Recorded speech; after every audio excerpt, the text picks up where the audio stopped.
रूमीअ जी औताक कालम खरियो ख़्वामख़्वाह जो।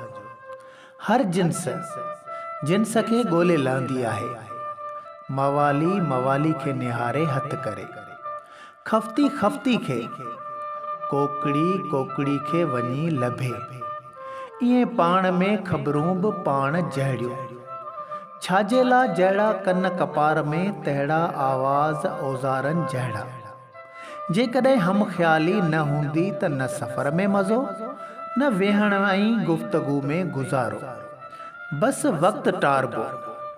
हिकु सूफ़ी वटि तमाक नोशी वारो पियो विफलंदो। सूफ़ी पियो चवंदो, यार दूहूं तंग पियो करे। वरी मवाली सिगरेट सूटे चवंदो, ज़ाल सां गॾु सॼो ॾींहुं चुल्ह ते चोटियो पियो आहीं। छेणनि जे दूंहें ते हिते वरी नखरा पियो करीं छो? अची पीरीअ में खरियो आहीं सूफ़ी। फलाणो ॾिस, नालो सूफ़ी जो हमरा कम छॾायो बीठो आहे। रुगो असीं मवाली ख्वार आहियूं। होॾां सवायो ख़ान सॼो सुफ़ेद वेस में पर थादल खे ठारे पियो पीए ऐं प्यारे पियो। सभु आफ़ीसर शाम जो हियूं ठारीनि पिया चशका चखियो वञनि। भला गाह जो गुनाह आहे छा? आहे त उहो वीचारो गाह। उन खे वापराइण वारो मोकिलाए त सॼो तालको तबाह सम्झ। मास्तर सोधल सुठो माण्हू हूंदो हो, हाणे अलाए छो अची खरियो आहे। बसि सॼो ॾींहुं सम्झाणियूं पियो ॾे। चढ़े थो वरी असां मवालिन जे वर। हिकु सुल्फ़ी सां सभु सेर कराईंदासीं। चाचो खुदन मवाली वारियूं ॻाल्हियूं ॿुधी उथी खिसकण जी कयाई। मथां वरी नज़र पियसि खालू होटल वारे ते। चयाई त हल, रूमीअ जी औताक जो नओं दर्स ॿुधी अचो। दरवेश पंहिंजे मुंहुं गुफ़्तगू में लॻो पियो हो। को बि इंसान एतिरे ताईं कामयाब नथो थी सघे जेसिताईं हू पाण खे हथ नथो करे वठे। जॾहिं हू पंहिंजो पाण खे हथ कंदो, पोइ हुन खां हाल अहिवाल वठंदो, दिल दर्द सुखन वारियूं ॻाल्हियूं ॿुधंदो ऐं सम्झण जी कोशिश कंदो। बनावटी ख़्वामख़्वाह वारियूं कूड़ियूं ख़बरूं पाण मां ॻोल्हे ॿाहिरि उछलण जी कोशिश कंदो।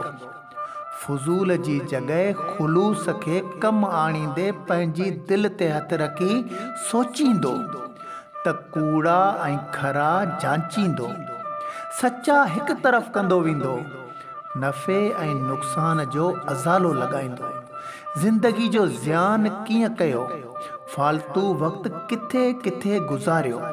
इंसानियत जी मक़बूलियत जो राज़ उन में नुमायां थिए थो। जॾहिं हू पाण ताईं पहुची सघे थो, उहो रस्तो हथ कयाई त ॼण कामिल इंसान बणिजी वियो। पोइ पंहिंजे दिलि वारे महबूब सां पाण पियो ॻाल्हियूं गुझारत में ओरींदो।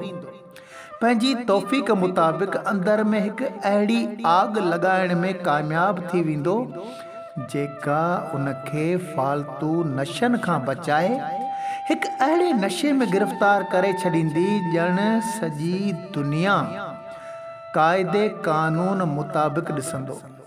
मजाल आहे जो कंहिं मां बि ऐब कढे। हर हिकु इंसान ॾिसण में ईंदो। पोइ पाण खे पियो चवंदो, ॾिस तूं पाण त खरियो हैं ख़्वामख़्वाह में।